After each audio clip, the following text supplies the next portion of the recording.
Hi, how's it going? Today I'm making a video to really educate on what I wish I knew when I started having focal, also known as partial seizures. Really just to kind of educate on focal seizures and their relationship to epilepsy and grand mal seizures or generalized seizures. So really the why of it is that no two seizures or no two types of epilepsy, look the same, though there are major categories, really two major categories that I wanted to break down. This is addressed definitely to people who have noticed maybe they're experiencing some symptoms that line up with seizures, based on maybe one region or experiencing some interesting types of symptoms going on. I would recommend reaching out to a neurologist and taking some notes ahead of time on what you're experiencing, but I will get to all of that at the end. So I want to first start out by talking about the brain. To say, I'm not a neurologist, but there are two hemispheres, and there are many different regions that are associated with bringing you your senses, and abilities like motor skills, but senses like smell, vision, the ability to speak in your language or languages and comprehend language. Really a lot of different, if you think about it, and that's really worth noting when you think about epilepsy, so many different processes that the brain brings us. So when someone has epilepsy, they have either focal or generalized seizures. Epilepsy means that you're having a seizure more than once, and they can't determine why. Correct me if I'm wrong. As I said, I'm not a neurologist, but in the research I've done of this, I've heard that if they find a tumor on your head after a while with seizures and they remove it, you're not considered to have had epilepsy. You're just considered to have seizures from the tumor. So, going into what these seizures even are. Focal seizures, I believe, are more common, but more unknown. I had focal seizures about 10 plus years before ever knowing that probably about 10 years before I ever knew that I had focal seizures. Focal or partial seizures are exactly what it sounds like. It's a focalized part of your brain that's experiencing a seizure, or a part of your brain that's experiencing too much or just irregular electrical activity. And right now things are functioning as they should, my electrons and all that, so that I can just bring a YouTube video to you, look around and see everything, drink my tea, put everything together.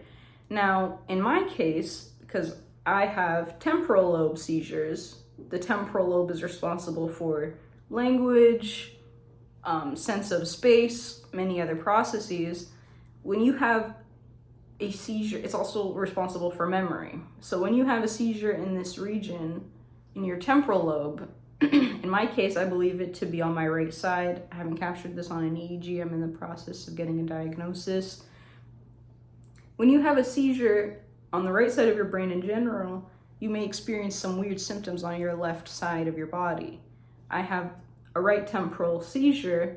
My left leg will give out at times. I write this all in my diary, or my fingers and hand will really tingle up, like it's gone asleep, but my right side feels completely fine.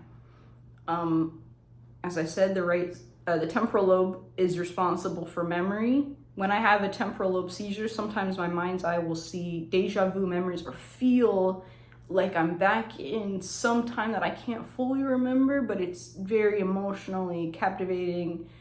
For some people, it's very scary. For me, it's not as much scary as it's just kind of confounding. I'm like, when is this? I'm not really sure. I'm in a different world. It's responsible for communication. When I'm having a focal seizure, I am unable to talk. And if someone's talking to me, I'm completely unable to tell what they're saying. This specific symptom is really what led me to shift from believing that I had anxiety to thinking that I might have epilepsy, outside of course, having my first grand mal seizure, which we'll get to. So these focal seizure symptoms are really specific to me, but a lot of people share these symptoms of seeing something in your mind's eye, or feeling a rising feeling in your stomach, getting nauseous, and even, getting sick, feeling sweat beads, smelling something. I often taste a little bit of metal in my mouth, all of that can be connected to your temporal lobe. It's pretty interesting to think about. Your seizures like to run on that common path. So you have the same types of seizures in the same types of regions for a long time before you may eventually have a grand mal generalized tonic-clonic seizure, most commonly referred to as a tonic-clonic seizure. Don't exactly know what the clonic part means, but tonic, I just mean, it's like your muscles have, gone tonic. If you're having focal seizures, you may experience at some point a grand mal, tonic-clonic, and develop generalized epilepsy. That's definitely, I was at a point where I was like, is this ever gonna happen to me? That was only for a couple of years before I actually did have my first grand mal seizure. Now,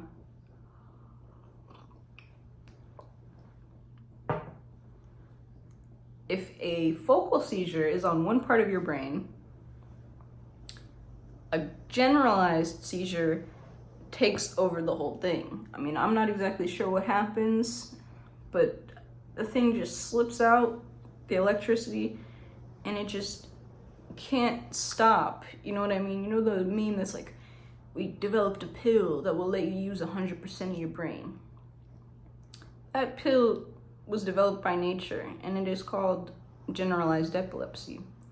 So when 100% of your brain, or a good deal of your brain, is overcome by these neurons and all that shit, you experience a tonic-clonic seizure. I'm sorry, I'm gathering my words here. But what will happen is you may not remember, personally, I'll just go off of what I experienced, just the presentation. I don't remember a good 5 to 10 minutes before whatever happens, like before I actually start shaking, because people tell me I'm acting a little bit weird, and they're telling me stories that I've said and things that have happened. I'm like, I actually don't remember that. Like, they brought the food out to the dinner table. I'm like, no, actually the last thing I remember was ordering appetizers. But yeah, so it's funny to laugh about in retrospect, but that's kind of a scary experience. Then you just get to shaking. You may stand up. A lot of times people stand up, spin around, and then just fall, and then you just start shaking. Then someone who loves you will hit the timer, and if it goes to 5 minutes, call 911. If you're in the US, you're in for a very expensive medical bill, but hopefully you're all right. I turned blue during a lot of them. When I turned blue in front of my mom during my first grand mal, my mom put a knife in my mouth, trying to make me not swallow my tongue or breathe or something. And so that's how I talk about my first video. I lost these 2 teeth, but they're back in, through the help of modern orthodontics and endodontics and all that. Do focals always become grand mals? I don't really know. I don't think so. Some people outgrow one or both. you may try a lot of medications. I've only tried one. I suspect I'm in for a bit of a a bit of a, you know, rat race. That's not really the correct term, but a bit of a, you know, a long game in trying the medications, because I'm a bit, I don't know what I'm gonna do when it comes to surgery. I mean, if it's what the neurologist says, I'm open to it. Now, this is kind of jumping the gun, because really, this is what I wish I knew. If I could speak to myself when I'm about to be 25 next month, when I was 20 years old, experiencing what I was telling you about, that first really concerning symptom. I was in school for journalism, and I was on a Zoom interview with a subject.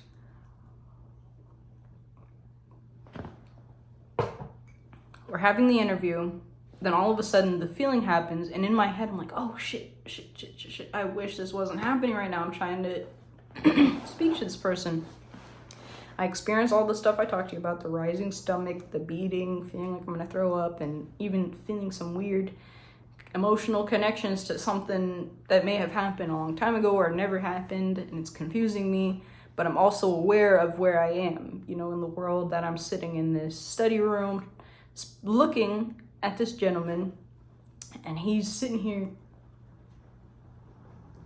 just pretty much talking, but I'm not receiving any information, and I'm sitting there. And afterwards, you know, it only lasts about 30 seconds, you know, to a minute. Afterwards, I go back in the video and I'm like, where did it happen? I'm scrubbing through. I really can't find. So what I wish I knew is that these symptoms may not be, you may not be able to perceive them, really, or you may be able to downplay them because other people may not be able to perceive them, and they may happen in front of your family, and when you bring them up, it may sound no different from just a little bit of teenage anxiety or depression, you know. I'm not, you know, advocating for self-diagnosis as much as I am advocating for yourself and going to get the healthcare that you need. Because, you know, without that, I would have been completely clueless during my first grand mal. You know, when I woke up in the ambulance and they asked me if I even knew I had epilepsy, I was like, well, I had gotten an MRI about 2 years ago because I was starting to think, what's going on here? All this to say, that's what I wish I knew, you know. Be educated on yourself, journal what's happening. I would say it's been really eye-opening to see what's so in common about my experiences with the general seizures, and also what's in common denominators like caffeine, anxiety, lack of sleep, fasting, and learning how to change your lifestyle to reduce your seizure activity. A lot of the time just improves your life in general. It's kind of funny, like when I hear about other people with seizures, it's just overall taking better care of your body improves your seizure activity, you know. I feel like it's for anybody could take the anti-seizure lifestyle. And, you know, I'll just sort of leave it there. Thank you for listening. Kind of wanted to have a video like this a little more informational, even though it did have an element of my story there, but I appreciate you listening.